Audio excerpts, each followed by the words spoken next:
Gusto nyo bang makilala ang inyong business, kumita, sumikat at maging patok online or TV? Get more customers and grow your business. Advertise now. From the studios of Leader News Philippines, Errol Dakame of Kamao Asset.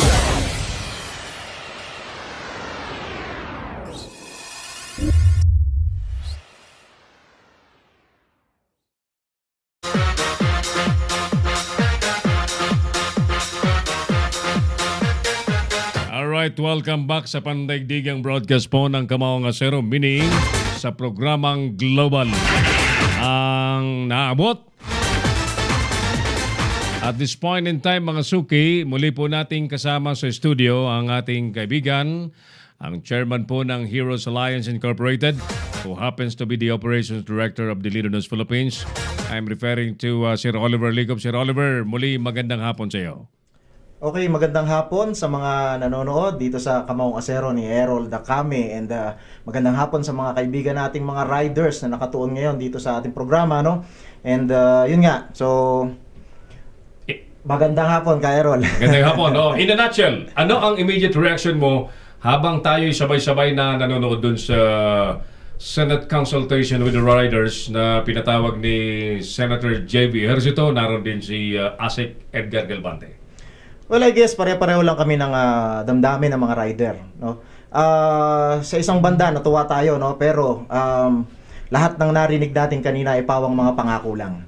Na hindi pa natin alam kung ito'y tutuparin, ito'y magkakaroon ng linaw, ito'y magiging makatotohanan. So siguro gaya nga ng sabi ng ating mga kasama, no, hindi pa tapos ang laban.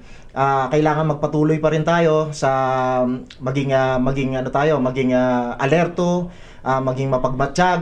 Alamin natin ang bawat kilos ng bawat isa, kasi unang-una puro pangako eh. Alam naman natin, no, sa politika at saka sa mga madalas yan mga pangako para lang tumahimik ka or para lang bigyan ka ng konting papangakuan ka. Pero at the end of the day, biglang yung pangako na yun, karaniwang napapako. To cite some specifics, no? Napag-usapan doon sa consultation that instead na another plate sa harapan, steel plate, ay RFID decal. Oo. Di ba nakakakita naman tayo ng RFID? Sa sasakyan ko, sticker lang yung RFID. So, naalala ko tuloy, teka muna, LTO nga, hindi makabili ng breath analyzer. Ngayon ay RFID na naman. So, what's the plan? They will scatter, they will distribute so many RFID para bantayan yung mga nakamotorsiklo. So, maraming tanong pa, no? And yan depende sa RF scanner yan kung actually ang mga RF scanner na available dito, no, sa mga usually yung mga ginagamit yan sa mga opisina. For example, ng RFID is yung proximity card, mga ganyan. So napakaigsi lang ng yan, ng distansya ng tama ka. dito. In fact, sa mga tollways, sa toll plaza ng mga expressway, NLEX, SCTEX, TPLEX, SLEX, ano lang malapit lang yung distansya para mabasa ng reader. No reader. So, tingnan natin. So, yung sinasabi nila na 15 meters, medyo mahirapan tayo doon. Although, meron naman mga RFID scanners na talagang kayang bumasa kahit 700 meters. Ganun tingnan natin. Baka yun ang problema. Kaya ba natin bumili ng ganun? Right. Tanungin natin si ASEC Edgar Galvante, ang LTO Chief. Nasa linya natin, ASEC Edgar. Si Errol Dakame po ito. Welcome po sa Kamaong Asero sa Leader News Philippines at sa Pinoy Extreme Channel, sir. Hello. Good afternoon. Good afternoon, ASEC. Opo. Alright. Ano po ang napag-usapan ninyo with the riders and Senator JB kaninang umaga, sir? Actually, ang nag-preside ng consultation meeting si Senator JB Ejercito, at inimbita kami para tumulong sa pag-explain ng provision ng bagong batas. At sa aking personal na palagay naman, merong malaking kumbaga pag-unawa doon sa gustong ipatupad ng batas. At mukhang positive naman yung development at nagkaroon ng kumbaga ng paglilinaw. Isang pinopose nga rito, worry sila kung maglalagay ng dalawang plaka at metal yung gagamiting material para sa plaka na ilalagay sa harap. Meron daw pinopost na danger ito kung matanggal habang tumatakbo sila, hindi pa rin at malamang tatama sa kanila. Kaya isang kinoconsider is maaring meron pa rin plaka pero yung material na gagamitin, hindi yung metal o hindi yung maaring makasakit, maka-injure. Pagkatapos minimum kahinga kami nakaakit sama nung sistema ng identification is yung paglalagay ng RFID. In fact, itong RFID, ginagawa na natin to sa sa plates ng four-wheel vehicle, kung saan yung RFID nakakabit sa windshield.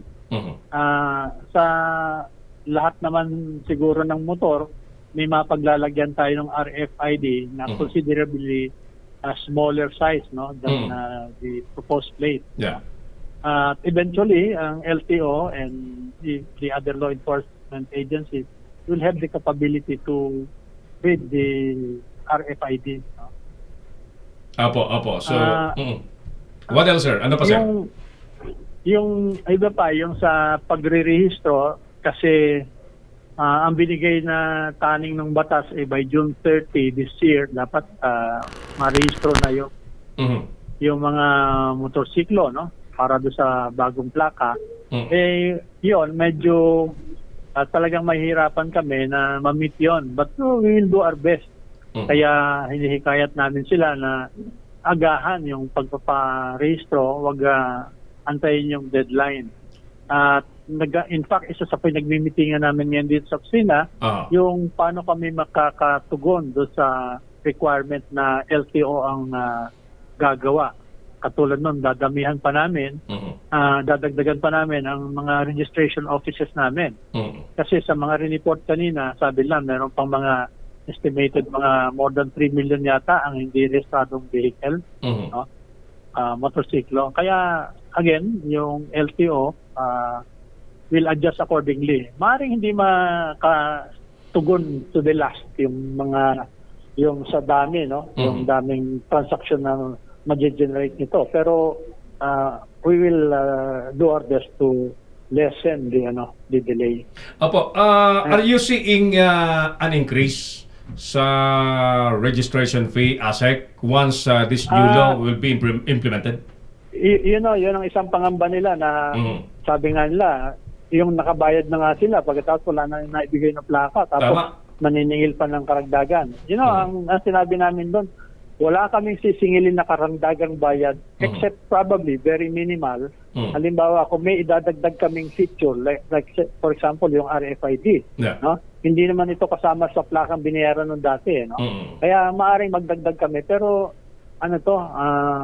hindi naman so big an amount na talagang makadagdag ng hirap sa guguguling yung babayaran nila, But we have not come up with how much kasi una yung size ng plaka, siyempre may considerable increase sa cost yan.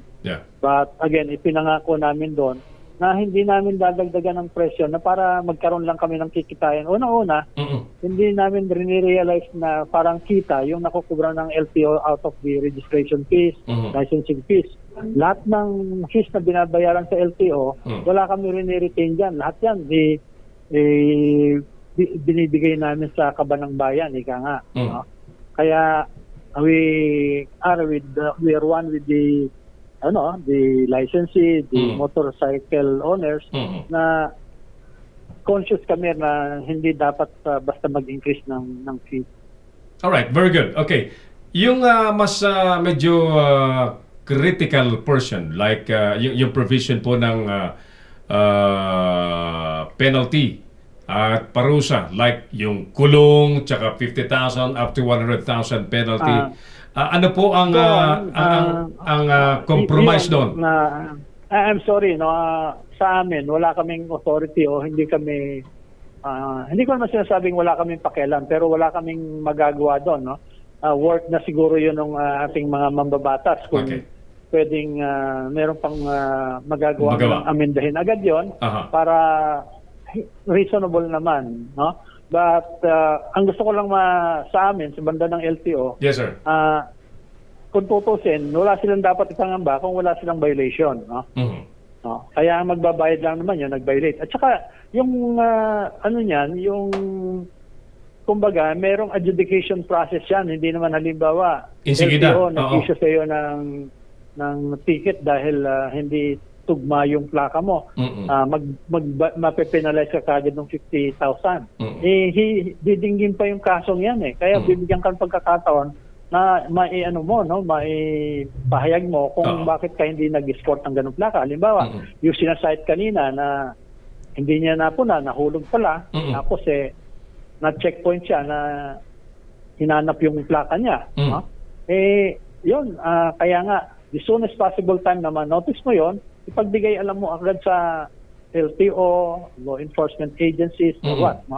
Para at least, pag nag-refer na kung tunay nga, verifyin kung tunay nga report mo yung pagkawala, meron namang magpapatunay na ginawa mo yung responsibility mo na i-report na hinihingi ng provision ng batas. And I think, yung mag-hear naman yan, fiscal man o korte man, re-recognizing yung reason, no?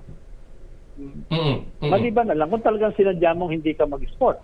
By that, kung hiningan ka ng explanation, medyo kung kasinungalingan yung ilalagay mo doon, yun ang hindi natin, hindi natin masabing ma-accept. Apo, alright. I think medyo nabawasan yung pangamba nila with the explanation of Senator JB. At bago mag-wakasyong meeting, hiningi rin namin ang kanilang kooperasyon at saka yung tulong nila. In fact, doon sa LTO portion, yung kami kasi ang tinatas na mag-craft ng IRR niyan, Yes, sir. hihingi namin yung suggestion from all sectors na apektado niyan, na kung meron silang idea on how we can comply with the law, na magagawa naman with the cooperation of stakeholders, magagawa siguro natin katanggap-tanggap agad yung IRR. Tama. Apo, Kaya apo. open tayo doon. Oh, that's very good. Or are you willing, ASEC, na paupuin na lang sa tabi po ninyo ang mga leaders or whoever authorized or recognized representative of the riders when you craft the IRR, ASEC? Yes, we will do that. In fact, we don't profess to know everything about riding. Very good, very good. Definitely, hihingin namin ang side nila dahil sila yung may experience, silang gumagamit, kaya mas alam nila yung maaring effect nitong gagawin natin. Kaya we will definitely ask their assistance in the crafting of the IRR provision. That's a very gentleman's gesture, ASEC. Kasama ko po sa studio ang chairman po ng Heroes Alliance Incorporated, si Engineer Oliver Licop. ASEC, may ilang tanong po lang. Sige po, sige po. Magandang Mangyari lahat. lang po kung pwede, at short na lang sana. Kaya nga dinidisseminate ko dapat namin gawin para kasi meron din kaming deadline para dito. Yes, sir. Okay, yun nga lang po, follow up ko lang po dun sa sinasabi niyo po kanina, no? Kasi may rider po tayo na bumibiyahe po na malayo. For example, malaglag yung plaka niya during biyahe. And hindi niya po yung mamamalayan kasi. So, ang question ko... I'll cut you short. Alam ko na yung pinupuntiri mo. Pero ganito, ang sinasabi, the very first time that you know... ASEC. Standby po tayo at mahalaga po itong pinag-uusapan natin. Salamat sa mga riders na nakatutok po sa ating palatuntunan ngayon. If you have some questions, do chat us. I-comment po ninyo sa ating comment section para may bigay po natin kay ASEC Edgar. Hi, sir. Sorry, naputol. It's okay. Go ahead, sir. Go ahead with what you're saying. Ang sinasabi ko nga, hindi ba, responsibility rin natin naman na tignan natin yung ginagamit natin. Yung ba, pwede naman natin siguro isama na kung magkakaroon tayo ng halimbawa, mag-rest stop tayo, tignan natin kung kamusta yung ating sasakyan. Right. Hindi ba tinitignan natin kung ano yung gulong or whatever, isama na natin sa inspection natin yon. So that pag nakita natin na may problema yung plaka natin na wala or whatever, mai-report agad natin. Kaya obligasyon din siguro ng tao na kung kailangan niyang i-report niya Tama po. Agree po kami dyan. Alright. Yung reporting system ba, anong suggestion mo, sir? Will it be on the nearest police station na doon siya, Yes. doon niya na halata na wala na? Ang importante kasi, kung re-report mo yan sa, kumbaga, sa authorities, no? Pag hiningan ka ng explanation, at least makakapag-certify o makakapag-corroborate doon sa nangyari sa'yo, yung pinag-reportan mo. In fact, sinabi nga, yung maglalagay kami ng operation center na kung saan 24/7 man yun, ano? So that kung may matatanggap mang ganito na report, nakalag yun. At kung nangailan ng certification mula sa amin, na report nila yung incident, may issue namin sila ng certificate based on the report. Oh, that's very good. Kaya, ang sa palagay ko, hindi malaking problema yon. Okay. Engineer Oliver, may follow-up question? Usually po kasi, Asek, nag-travel po kami. For example, from Tarlac to Baguio, diretso po yun, straight po yun. Naintindihan ko po kayo doon sa sinasabi niyo pong responsibility namin, na i-check namin ang aming plaka. Pero, pagdating po, pag ganun pong biyahe namin, ma-check po namin yan, nasa Baguio na po kami. So, malalaman namin, wala yung plaka. Pero, ang problema, at the middle of that, ng biyahe na yun, doon po kami na checkpoint or nasita po kami na wala kaming plaka. Hindi namin pwedeng sabihin na basta na lang nalaglag po yun. Kanina, sinabi rin nga yun eh. Kaya sinasabi ko nga, yes, sir. At the very instance na makita ninyong wala, make a report immediately. Hindi naman sinasabing, tinatanong ka kung saan mo nawala yung plaka, de fact na nawala, hindi mo alam na nawala pala yung plaka mo. Paano mo masabing siya nawala? So, what I am emphasizing is that as soon as you notice, make the report para naman kung pinag-explain ka, mayroon kang maisa-cite. No? Kasi ano naman no? Kumbaga justifiable naman o reasonable naman yun siguro, no? Yeah. Hindi mo nakita habang tumatakbo ka, hindi mo naman pwedeng lingon-lingonin mo kung nandiyan pa yung plaka mo, no? Tama. Kaya kung mag-rest stop ka, kung makarating ka sa destination mo, tignan mo yon, obligasyon mong tignan yung condition ng sasakyan mo dahil para sa susunod na pag gamitin mo, okay naman, siguro isama mo yun sa obligasyon mo, na titignan mo yung plaka. No? Isa yun sa titignan mo. Maraming paraan eh. But the thing is, as soon as you notice, make the report immediately. Alright. Yung mga hindi pa na-issuehan na ASEC ng plaka, nang wala pa itong bagong batas na ito, what's gonna happen? Just like in my case, I get a brand new motorcycle 2 years ago, but wala pa akong plaka. Ayun, isasabay na lamang po doon sa implementation, sir, ng... Ganito, no? Alam naman natin yung kakulangan ng plaka, hindi na, kumbaga, nag-build up yan dahil hindi na issue nun dati. Yes. But, ang isang tinitignan natin dito is, magawa ka agad yung rehistro. Maaring wala kang plaka, pero kung titignan natin mabuti, yung plaka para yan sa, kung tutusin, para yan sa enforcer. Yeah. Para kung nakadisplay yung plaka mo, ibig sabihin rehistrado ka. Yeah. Pero because sa situation natin ngayon, hindi pa kagad makapag-issue ng plaka. Pero i-honor, kung meron kang current registration, that is your authority to use the vehicle. Tama. Kaya isa yun sa mga dinidisseminate namin sa mga tauhan namin na a current ORCR should be respected and enough to prove that he's authorized to use his vehicle. Ngayon, yung pangangailangan ng pagdi-display ng malaking plaka, dahil wala pa naman kaming ma-issue, we will accept the explanation of the reason na wala silang ma-display kasi hindi pa sila na-issue. Right. Imposible naman na i-demand na mag-display sila ng plaka pagkatapos kami nag-i-issue, hindi naman kami nagbibigay. Yeah. Parang hindi naman yata yun, ano? Fair. obvious na that's unreasonable. Opo. In fact, dahil nga po dyan, nagiging mainit ang mata ng lahat sa LTO ASEC. Sorry for that. So, what's gonna happen? Kailan ang mga schedules ng pag-upo, sir, para masimulan yung IRR?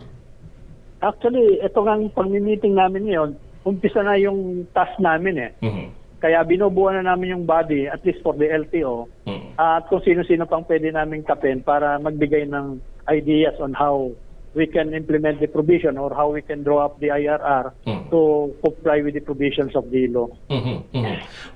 May tanong ko lang pala, ASEC, yung implementation ba ng ibang issue ito, yung sa anti-drug and drunk driving law, Di ba na pending tayo doon because there is no available breath analyzer? Iniisip ko lamang kung yun nga pong hindi naman yun. No. Ano ba Actually, nangyari doon, sir? Ano nangyari? Yung drunk and drug driving, hindi naman yun eh. Ano Actually, una, may no offense sa mga nag-draft nitong nung gumawa nitong batas na ito. Medyo nahihirapan din kasi kami dyan. Kasi actually, yung nangyaring una, I would not want to incriminate ko sino man yung nauna sa akin noon. Pero yung mga final nilang kaso noon, na-dismiss halos lahat. Bakit? Kasi ang ang protocol doon is supposed to be, you will subject the driver, no? Yung suspected intoxicated, no? You will subject him to yung tinatawag na field sobriety test, yes. No? At pag bumagsak siya doon, kailangan tsaka mo lang siya pag-undergohin sa breath analyzer. Yeah. Kaya diniretsong breath analyzer agad without the conduct of sobriety test, hindi ka tanggap-tanggap at connection niya sa korte, dismiss yung kaso dahil hindi daw sinunod yung pamantayan. Kaya isa yon sa mga kaya nga nagkaroon kami during one of the hearings, minention namin na baka pwedeng mag-amenda tayo para maging mas effective yung provision ng batas, mag-amend tayo ng iba. Opo. Alright. That drives mo to my follow-up question na, nakabili ba yung LTO, sir, ng breath analyzer and was able to spread it to... Hindi yung drug analyzer. Kasi hindi man LTO mag-analyze ng drugs. Yung, at least yung breath analyzer, nakabili kami at while hindi pa naman to bawat isang LTO enforcer binigyan ito, pero substantial number na. In fact, yung iba nga nagbigay kami sa PNP HPG.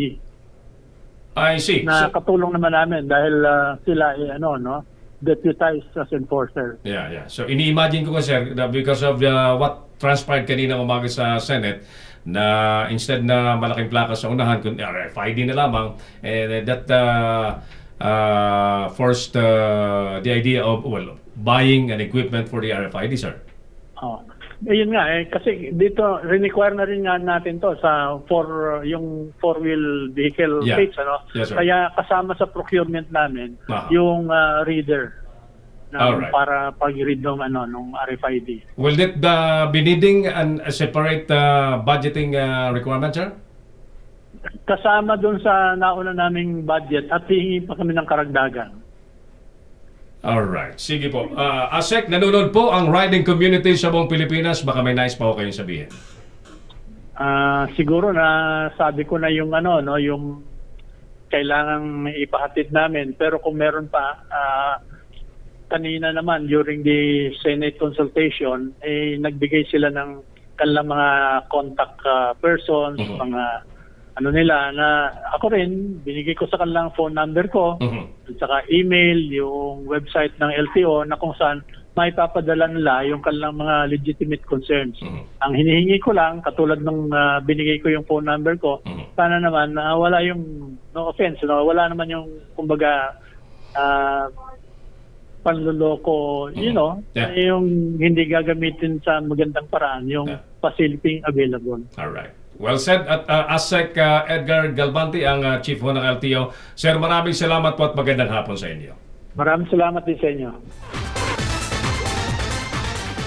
Iiling-iling ang aking partner dito. Alam, saglit lang. Mamaya bibigyan ko ito ng sapat na oras para i-explain bakit siya iiling-iling habang kausap natin si ASEC Edgar Galvante, ang hepe ng Land Transportation Office. Balikan ko po kayo mga sukay pagkalipas mo ng ilang importanteng paalala. Magbabalik si Errol Nakame sa Kamaong Asero. Bring your business over 1 million TV or online. Reach your target customers anytime, anywhere. Your brand on TV or on the web. Get more customers and grow your business. Advertise now.